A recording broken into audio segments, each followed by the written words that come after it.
बदलापूर अत्याचार प्रकरणी पोलीस कुणाच्या तरी दबावाखाली काम करत आहे। पोलिसांनी केलेल्या चुका न्यायालयासमोर मांडणार असल्याची माहिती ॲडव्होकेट असीम सरोदे यांनी प्रसार माध्यमांशी बोलताना दिली आहे।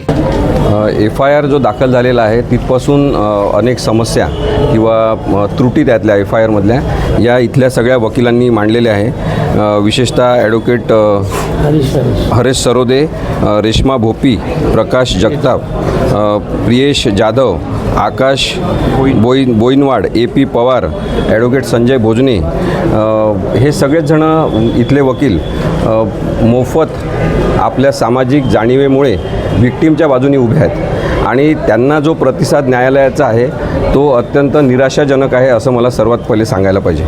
न्यायालयाला मदत करणारे घटक म्हणून जर वकील पुढे येऊन आरोपीला शिक्षा झाली पाहिजे, FIR मधल्या त्रुटी दूर झाल्या पाहिजे सांगत असतील तर न्यायालयाने सुद्धा तशाच संवेदनशीलपणे वकिलांचं स्वागत केलं पाहिजे, त्यांचं म्हणणं समजून घेतलं पाहिजे। पण तसं समजून घेतलं जात नाही आहे हे वकिलांचं दुःख आत्ता मला त्यांनी सांगितलं। त्यामुळेच आपण पाहतो की पोलिसांना दबावाखाली कोणीतरी घेतलेलं आहे आणि नेहमी जे बलात्काराच्या किंवा सेक्शुअल ऑफेन्सेसच्या केसेसमध्ये साधारणतः दिसते की जेव्हा आरोप होतो तेव्हा जणू काही शाळेची प्रतिष्ठा पणाला लागलेली आहे।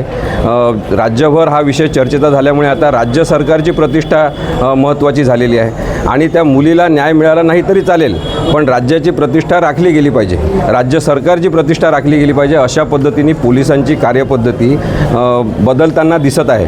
महाराष्ट्रातल्या जनतेला हे माहिती झालं पाहिजे की सगळीकडे अत्यंत दुःख व्यक्त केलं जात आहे पण इथे कोर्टामधलं चित्र वेगळं आहे। पोलिसांची जी कारवाई आहे किंवा कार्यवाही आहे ती अत्यंत चुकीच्या आणि राजकीय हेतुप्रेरित किंवा दबावाखाली होत आहे असं मला स्पष्टपणे सांगायचं आहे। त्यामुळेच आपण पाहतो की सेक्शन 6 पॉक्सोचं लावणं आवश्यक होतं, ते लावलं नाही।